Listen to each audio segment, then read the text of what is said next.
Bien, muy buenas noches. Vamos a dar inicio a nuestra clase correspondiente a hoy, 8 de abril. Para ello, pedirles disculpas. No he podido conectarme más antes, pero bueno, vamos a optimizar el tiempo, ¿no? Como es costumbre, ya les he pasado el link de WhatsApp, perdón, del Google Drive, mediante el cual ustedes pueden ver en nuestra página de Classroom la presentación que estamos siguiendo, y también van a tener acceso a las grabaciones que gradualmente voy a ir subiendo en relación a todo lo que hemos ido trabajando en nuestro curso, ¿no? En realidad hemos llamado esta parte del trabajo que estamos realizando de las teorías del crecimiento a la conceptualización del desarrollo, que es el aspecto más importante que tenemos que trabajar.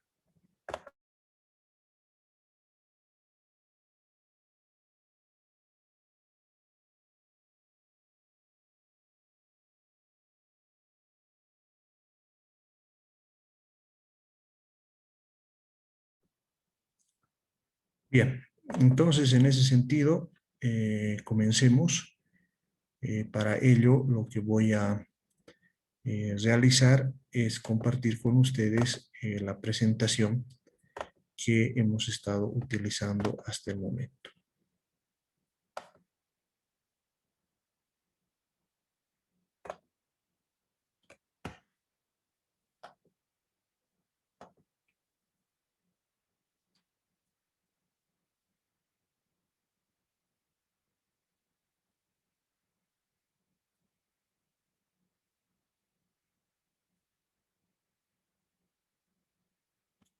Bien,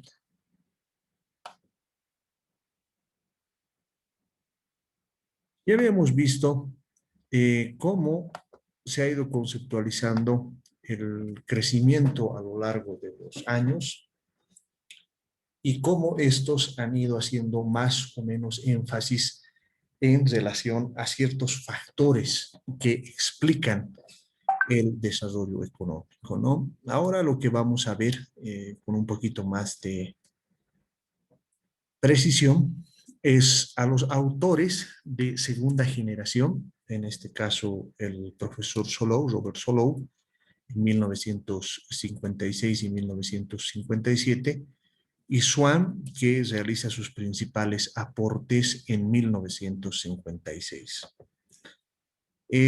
¿Cuál es el factor que ellos ven como el mecanismo que va a disparar el crecimiento económico? Tal como habíamos indicado, en realidad, para todos estos autores, el crecimiento económico se refiere a la expansión del Producto Interno Bruto, ¿no? Entonces, en esa expansión del Producto Interno Bruto es que van a encontrar la explicación de por qué algunas naciones crecen y otras no. Ahora, simplemente para recordar, indicarles que todos ellos plantean que una sociedad vive mejor en la medida en que tiene acceso a una mayor cantidad de productos. Si ustedes quieren, el fondo de todas estas teorías es precisamente eso, ¿no? Más adelante vamos a ver cómo, cuando introducimos algunos elementos relacionados a la equidad, este concepto cambia, ¿no? Pero en el caso, por ejemplo, de Robert Solow y Swan, plantean que el factor es el incremento del capital per cápita. En otras palabras, en la medida en que las personas tienen más acceso al capital, van a poder generar un proceso de crecimiento económico, ¿ya? En otras palabras, más o menos para ponérselos en sencillo, es una visión en relación a las máquinas, ¿no? Las máquinas lo que hacen es amplificar la potencia, amplificar el trabajo humano, ¿no? Más o menos, ¿qué están pensando? Se los voy a súper simplificar, ¿no? Es como cuando ustedes tienen, digamos, 1000 datos a sumar, ¿no ve? Entonces, aplicando las reglas de la suma, se puede sumar, lo puede hacer uno por grupos, puede ser más o menos veloz, pero el contador más rápido va a hacer una suma de 1000 datos en 10 minutos.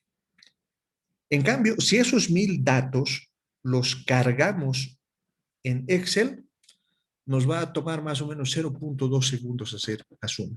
A eso se refieren. Ellos dicen, cuando hay un incremento del capital per cápita y de forma exógena del progreso técnico, en otras palabras, que esto no corresponde a un fenómeno que sea exógeno, ¿no?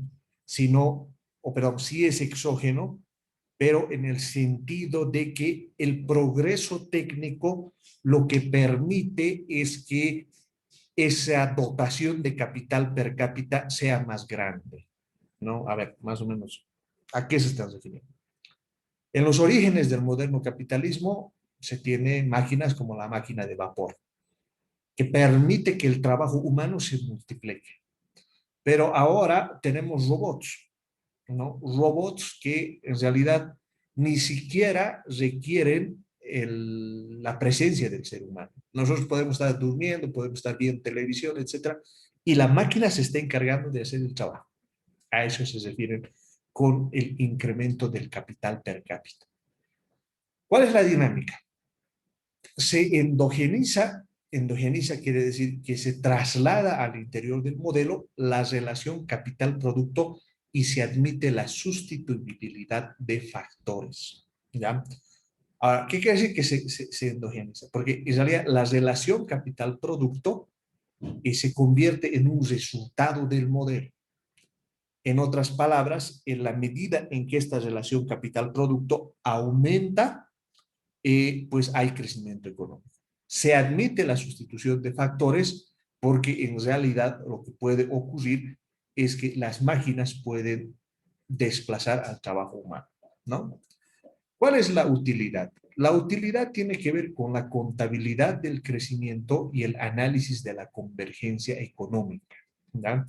La contabilidad del crecimiento porque tanto el capital per cápita se puede contabilizar, la relación capital-producto también se puede contabilizar. Contabilizar quiere decir que se puede contar. Podemos saber cómo es la dinámica del crecimiento en la práctica. Pero además nos permite realizar un análisis de la convergencia económica. ¿Por qué la convergencia económica? Porque los factores van a migrar y van a tender a establecer estructuras homogéneas. ¿Qué queremos decir con esto? La convergencia económica lo que va a permitir es que los países que tienen dotaciones diferentes de capital tiendan a tener dotaciones parecidas de capital y de trabajo, ¿no? En otras palabras, piensen ustedes que, por ejemplo, hay un país que tiene una menor dotación de capital. Al tener una menor dotación de capital, lo que va a ocurrir es que ahí se van a ver posibilidades de crecimiento económico, ¿ya? Piensen en la China de los años 80, por ejemplo, ¿no? Los chinos, bueno, ya superaban los 1000 millones, eran un mercado enorme, pero estaban tremendamente atrasados. Entonces se observa que ahí hay una potencialidad enorme de crecimiento y lo que ocurre es que las empresas migran hacia la China, ¿no? Por esa razón es que ustedes van a encontrar que ahora la mayor parte de los productos, bueno, son made in China, precisamente por este fenómeno.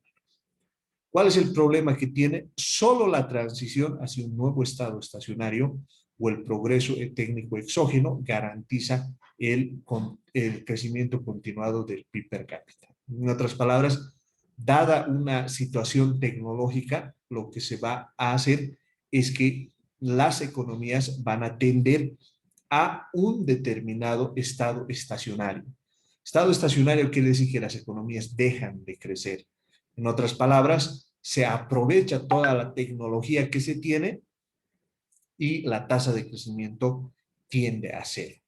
Ahora, puede haber un cambio técnico que es exógeno. Lo que pasa es que a los economistas nos cuesta explicar cuáles son las razones por las que aparece el progreso técnico, ¿no?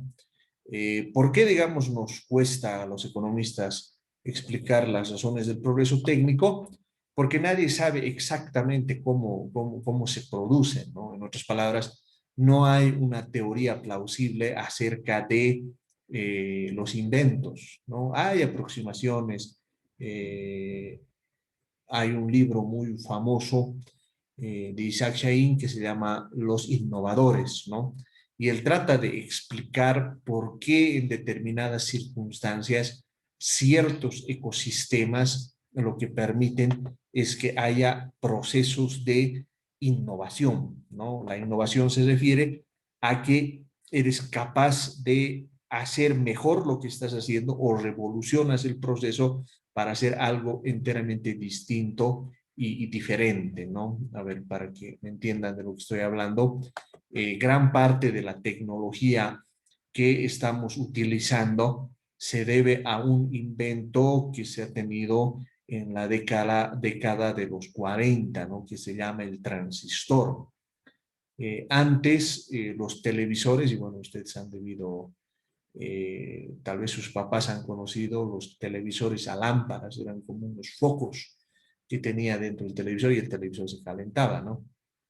Entonces, descubren que lo que hacía una lámpara al vacío también podía hacerlo una pieza del silicio o de germanio, ¿no? El silicio es uno de los minerales más abundantes en la Tierra, ¿no? Entonces se descubre el transistor y a partir de ahí la electrónica empieza a crecer y llegamos a un punto que hace 20 o 30 años parecía imposible, no solo en las películas se vea que estemos transmitiendo voz, estemos transmitiendo imagen y que estemos haciendo una clase frente a la computadora, ¿no? Ahora, ¿por qué se inventa ahora y no antes el transistor? ¿Por qué se ha inventado en la década de los 70, los 80, el teléfono celular que ha llegado a revolucionar nuestras vidas? ¿Por qué en los 90 se crea el Internet que nos cambia totalmente la estructura de la sociedad? Bueno, nadie sabe exactamente por qué. Lo que sí sabemos es que cada invento genera una nueva onda de crecimiento económico. Es decir, ese progreso tecnológico lo que nos va a permitir es generar una nueva onda, una nueva ola de progreso en los países, ¿no? Ahora bien, ¿cuál es el núcleo originario de la teoría del desarrollo? La visión del desarrollo, veamos cuál es el punto de partida. Y, como es costumbre en los economistas, empecemos analizando los supuestos, ¿no? El profesor Nurks, en 1953, plantea la idea de los bajos rendimientos del trabajo y simultáneamente los bajos rendimientos del capital, ¿ya? ¿Esto por qué se daba? Porque había un exceso de mano de obra en el entorno de una economía dual, en el marco de lo que planteaba Lewis en 1954. Ahora, ¿por qué eran estos temas de trascendencia importante, ¿no? Porque se empieza a observar que las economías crecen, es decir, se expanden, pero a diferencia de lo que predecían los anteriores modelos de crecimiento, había un exceso de mano de obra unido a un bajo rendimiento del trabajo, ¿no? Esto es más fácil para entender en América Latina porque, por ejemplo, como ustedes han debido notar, en países como los nuestros, conseguir empleo es tremendamente complicado. Es decir, hay una gran cantidad de mano de obra y pocos trabajos, ¿no? Así es como funciona el entorno en el cual nosotros nos desenvolvemos, ¿no? Ahora, ¿por qué hablamos de bajos rendimientos del trabajo? Porque van a notar que la productividad de buena parte del trabajo que nosotros realizamos es baja, ¿no? A ver, esto de la productividad es central entenderlo en una teoría del crecimiento, ¿no? ¿Por qué? Porque piensen ustedes en la productividad de una persona que se dedica a vender todo el día, ¿no? Tiene su puesto en la 16 de julio. Ojo, aquí no hay una valoración moral.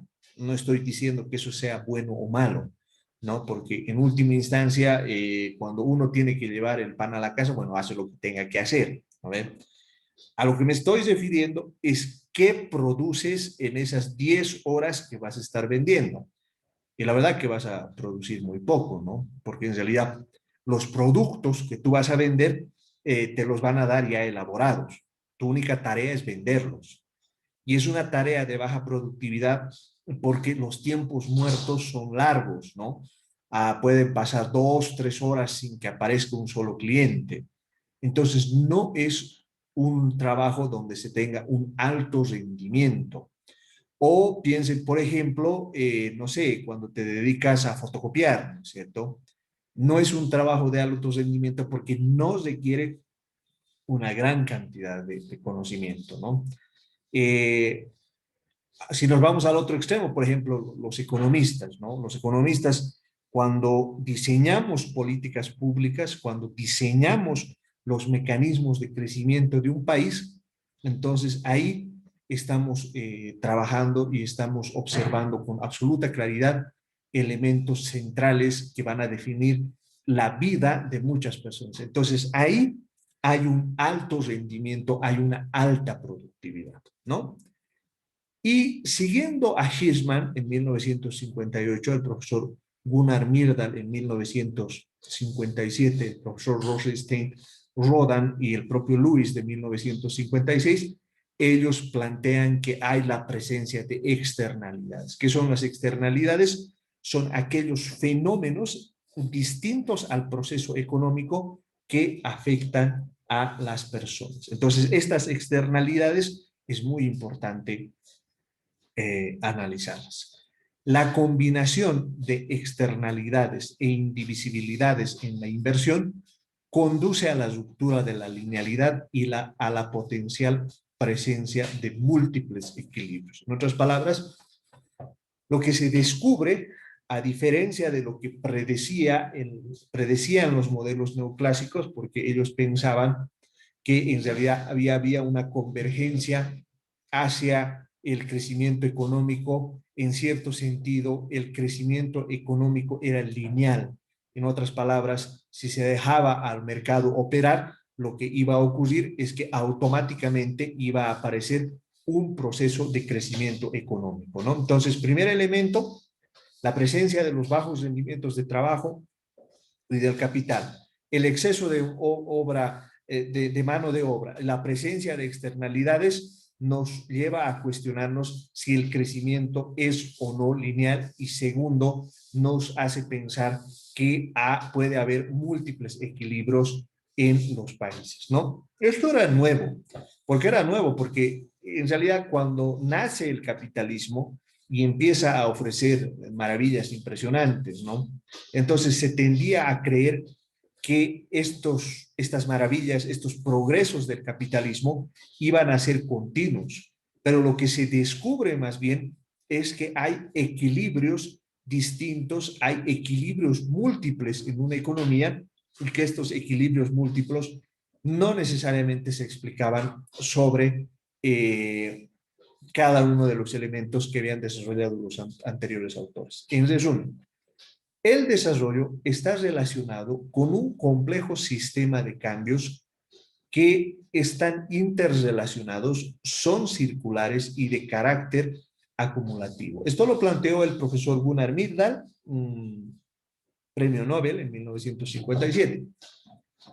A ver, ¿cuál era el planteamiento esencial de Myrdal y que nos permite transitar del crecimiento a la teoría del desarrollo? O sea, él dice, los economistas nos concentramos generalmente en cómo debería funcionar, cómo deberían ser estos mecanismos en escenarios ideales. Si nos trasladásemos a la medicina, sería algo así como querer aprender del funcionamiento del cuerpo humano, de sus disfunciones o la enfermedad, para ponerlo en lenguaje coloquial, analizando cuerpos sanos, ¿no? Y no es así como opera la medicina. La medicina va a analizar aquellos cuerpos que están mal, que no funcionan bien. En la economía lo mismo. Él dice, por ejemplo, concentrémonos en la pobreza. ¿Por qué es tan difícil salir de la pobreza? Porque él dice, la pobreza nace de encadenamientos hacia adelante y de encadenamientos hacia atrás. En otras palabras, si tus padres han sido pobres, lo más probable es que tú seas pobre. Ya, pero bueno, uno podría decir, pero eso depende de mí. Es que no necesariamente depende de ti. Si tus padres han sido pobres, lo que ocurre es que no has tenido la oportunidad de gozar de una buena alimentación cuando eras pequeño. Y si no tienes una buena alimentación, es probable que tu cerebro no se haya desarrollado de la misma forma que lo hubiese hecho si estuvieses bien alimentado. Entonces hay un encadenamiento ahí que va a impedir en el futuro que tú progreses. O, por ejemplo, y aquí Gunnar Myrdal podría hablar de nosotros, es el tema de la educación. La educación en los países subdesarrollados, los países en desarrollo, para utilizar la terminología del Banco Mundial, es una educación mala. No aprendemos bien las matemáticas, no aprendemos bien el lenguaje y nuestra redacción es mala. Entonces, eso no depende de cada uno de nosotros. Notan el encadenamiento, cómo la pobreza hace que se reproduzca a sí misma. Y además Myrdal nos dice, se trata de un carácter acumulativo. En otras palabras, son como capas, ¿no es cierto? Es algo así como, has llegado a tus 50 años y es difícil que cambies, porque eres el resultado de todo lo que has aprendido, pero además el ser humano tiende a integrarse a ese círculo, ¿no es cierto? En otras palabras, van a notar, por ejemplo, que pasados los 30 años, buena parte de las personas dejan de estudiar. ¿Y por qué dejan de estudiar? Precisamente porque se cansaron y además ya no lo ven mayor utilidad. Y se integran a trabajos de baja productividad, ¿no es cierto? O sea, de nuevo, no con un criterio moral, ¿no es cierto? Sino frente a realidades que tenemos que analizar porque estamos tratando de encontrar la conceptualización del desarrollo. Entonces, ahí, por ejemplo, piensen ustedes, si uno no ha tenido todas las oportunidades y bueno, se dedica a conducir un vehículo, digamos un minibús. Entonces, si ustedes hacen los números, se van a dar cuenta que es una actividad de baja productividad de la cual es muy difícil salir. Entonces, por esa razón es que Myrdal plantea que el desarrollo es un complejo sistema de cambios que están interrelacionados, o sea, se condicionan el uno al otro y son de carácter acumulativo, ¿no es cierto? Y es difícil romperlos. Por su parte, Ross nos dice, una dosis moderada de rendimientos crecientes a escala combinada con la presencia de un excedente de mano de obra puede motivar una radical diferencia respecto al modelo neoclásico, ¿no? No se olviden que una de las bases del modelo neoclásico es la existencia de rendimientos decrecientes a escala. En otras palabras, que el aporte de de cada unidad adicional que vamos a colocar en el aporte productivo, o sea, en la escala del producto, va a ser cada vez más decreciente, ¿no? En sencillo, eso quiere decir que si yo tengo una hectárea de tierras y voy aumentando cada vez más trabajadores, pero ya en el trabajador número 1000, en vez de ayudar, va a perjudicar. A eso se refieren los neoclásicos. Pero si hay rendimientos crecientes a escala, y si hay un exceso de mano de obra, ¿no? Porque como ustedes han visto, en realidad el modelo permite su funcionamiento basándose en que los mercados de trabajo funcionan eficientemente y por lo tanto todo aquel que quiera trabajar y esté dispuesto a aceptar el salario establecido en ese momento, entonces trabaja. Pero si cambian esas condiciones, entonces los resultados son enteramente diferentes. Por esa razón, siguiendo a Alonso, podemos decir que más que preocuparse por las condiciones universales de un estado estacionario, el desarrollo está preocupado por explicar las causas de los desequilibrios, la potencial existencia de más de un equilibrio y la compleja transición de uno a otro, ¿no? Entonces, si bien, digamos, las modernas teorías del desarrollo están enteramente distintas o son enteramente distintas a los orígenes que podíamos encontrar en una primera parte donde intentábamos explicar el crecimiento económico, no debemos olvidar que como teoría del desarrollo nació criticando precisamente las teorías de crecimiento, ¿no? En realidad, ya no preocupa tanto la existencia de un estado estacionario y la verdad que no preocupa tanto porque, a ver, piensen ustedes, hace más o menos 150 años se realiza una feria en Frankfurt donde la conclusión de los seminaristas frente a la cantidad de inventos que veían en todo lado es que ya no se podía inventar nada más. Bueno, pero en los últimos 150 años hemos visto naves espaciales, hemos visto los modernos televisores a plasma, hemos visto el Internet que nos permite acceder a un cúmulo de información impresionante. Entonces, en estos momentos, preocuparnos por el estado estacionario, bueno, parece una preocupación de abuelitos, ¿no es cierto?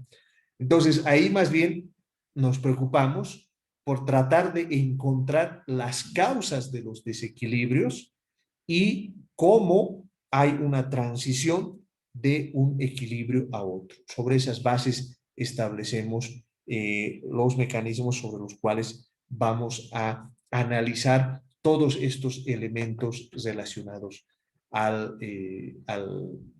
la teoría del desarrollo, ¿no? ¿Cuáles han sido las intuiciones más valiosas que se han encontrado en esta dinámica, en esta teoría del desarrollo, ¿no? Primero ha estado la importancia del cambio estructural, ¿no? Es decir, los investigadores llegan a la conclusión que si tú quieres desarrollar un país, es muy importante que entiendas cuál es la estructura, cómo funciona ese país. Un poco agarrándote de Myrdal, ¿no es cierto? Que la pobreza se reproduce, pero se reproduce porque hay algo esencial que funciona de esa manera, ¿no? A ver, esto no es tan difícil de entender, ¿no? A ver, les voy a dar el ejemplo de Bolivia, ¿no? Históricamente, Bolivia ha tenido una alta dependencia de la venta de las materias primas. En otras palabras, cuando los precios de las materias primas crecen, son más altos, nos va muy bien, vivimos muy bien, ¿no? Pero cuando estos precios caen, bueno, pues nos va muy mal, ¿no? Ahora, ¿por qué, digamos, nuestra estructura económica es así? Bueno, pues porque en realidad, en los periodos de auge, lo que hacemos es importar. Es decir, no nos preocupamos por generar condiciones para tener un aparato productivo propio. Bueno, pero uno podría decir, ¿por qué siempre cometemos el mismo error? Porque en realidad los incentivos que das a las personas para producir, bueno, pues son muy bajos, ¿no? Bueno, en otras palabras, eso, pero ponérselos nuevamente en sencillo, ¿no es cierto? A ver, tú vives en un municipio, ¿no? Y llega una gran cantidad de recursos por el impuesto directo a los hidrocarburos, por el IDH, ¿no? Entonces tú tienes dos alternativas. o decido armar mi fábrica en la cual voy a embotellar jugos, digamos, estamos en los Yungas, o me hago contratista del Estado para construir infraestructura. La venta de los jugos es incierta. Se pueden vender, así como no se pueden vender. Pero siendo contratista del Estado, el municipio tiene plata, me va a pagar, así me haga sufrir, pero me va a pagar. Entonces me dedico a la construcción. Por esa razón es que cuando se tiene una estructura dependiente de las materias primas, transitar a una estructura mucho más diversificada es tan difícil, ¿no? Entonces, ha habido aportes importantes en ese sentido. Por ejemplo, Simón Kuznets en 1960, Chenery y Sirkin en 1975 muestran o hacen estudios de comprobación empírica que nos muestran que estas estructuras económicas son determinantes en el desarrollo.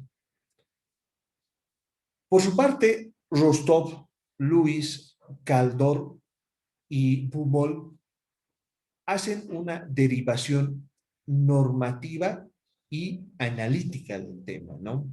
Derivación normativa quiere decir que establecen ciertos elementos en relación a cómo deberían desarrollarse las naciones. En otras palabras, para utilizar el ejemplo de la medicina, cómo debería funcionar un cuerpo sano, un país en desarrollo, y a partir de ahí establecen cuáles son las deficiencias que se pueden encontrar en los países, ¿no? Y en esa línea también trabajan Lin en estudios más actuales del 2013 y Macmillan y el famoso Danny Rodrik en el año 2011, ¿no? La segunda intuición más valiosa es la presencia de excedentes sostenidos de mano de obra en un mercado segmentado, ¿ya? En otras palabras, la presencia de desempleo involuntario, ¿no? Algo que en la dinámica del crecimiento neoclásica o en el propio funcionamiento del mercado no debería existir, ¿no? De esa manera, Lewis hace un modelo de crecimiento con excedente de mano de obra. Ahí lo que se plantea es que el desplazamiento de mano de obra se produce sin costes sobre la capacidad productiva del sector tradicional, ¿no? Entonces, mediante ese modelo se va a trabajar cómo han crecido ciertos países, ¿no? Por ejemplo, se puede analizar mediante este mecanismo la modernización del crecimiento de China, ¿no? Ahí los trabajos de Islam Anjokota del 2008 nos permiten analizar estos temas, ¿no? Todo esto vamos a analizar a mayor detalle, vamos a darle un fuerte énfasis para que veamos el modelo de desarrollo chino, porque en mi opinión hay muchos elementos que nosotros podemos trabajar y podemos rescatar, ¿no? Otra intuición valiosa es la ubicua presencia de externalidades e indivisibilidades en la inversión. Ahí los trabajos de Myrdal nos permiten ver la causación acumulativa ligada a economías de aglomeración, también de la mano de los trabajos de Fukita, el profesor Paul Krugman y Venables, podemos analizar el papel de la economía regional, ¿no? Por ejemplo, Paul Krugman analiza y nos invita a ver por qué determinadas regiones crecen y otras no, ¿no? Por ejemplo, él analiza el cinturón de San Francisco en los Estados Unidos y cómo fue capaz de generar un Silicon Valley, ¿no? En el caso nuestro, por ejemplo, podríamos trabajar el tema de por qué Santa Cruz es más desarrollada y Oruro, que está más cerca del Pacífico, tiene diferencias tan grandes en cuanto al desarrollo, ¿no? Entonces, él plantea unos modelos de geoeconomía muy interesantes, ¿no? Por otro lado, podemos ver los trabajos relacionados a los linkages entre sectores productivos, ¿no? Es decir, las conexiones entre sectores productivos, siguiendo al profesor Hirschman, y también los espacios de productos relacionados a Hauptmann, ¿no? También tenemos las teorías del gran empuje ligados a la presencia del Estado y cómo puede generar un mecanismo de crecimiento de la mano de los profesores Rosenstein y Sachs, el profesor Jeffrey Sachs, que alguna vez ustedes lo han debido analizar en sus cursos de macroeconomía del año 2005. Por otro lado, en cuanto a la existencia de múltiples equilibrios, por ejemplo, la teoría del low level equilibrium, o sea, equilibrio de bajo nivel, en otras palabras, cómo una economía puede funcionar con un alto grado de pobreza, ¿no? Equilibrios estables compatibles con otros equilibrios más eficientes. En otras palabras, que en una economía pueden existir sectores de una altísima productividad combinados con extensos sectores de una baja productividad. Ahí podemos ver los trabajos de Lieberstein, por ejemplo, en cuanto a la resistencia a la estabilidad local, el círculo vicioso de pobreza de la mano de Nurks y el tema o la teoría del Big Push o del gran empuje de Rosenstein y Zoller, ¿no? Entonces, sobre esa base podemos trabajar los análisis en relación a las teorías, ¿no? Ya en el siguiente apartado, lo que vamos a analizar son las nuevas tendencias en cuanto a la teoría del desarrollo que tiene que ver con las trampas de pobreza, ¿no? Pero bien, hasta ahí mis compañeros, ¿alguna duda, pregunta?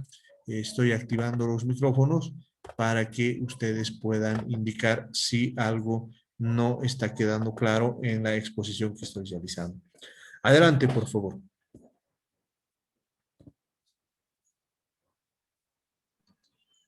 No, licenciado, no tengo ninguna duda. Muy bien. Entonces, si no hay más dudas, quedaríamos acá. Este material inmediatamente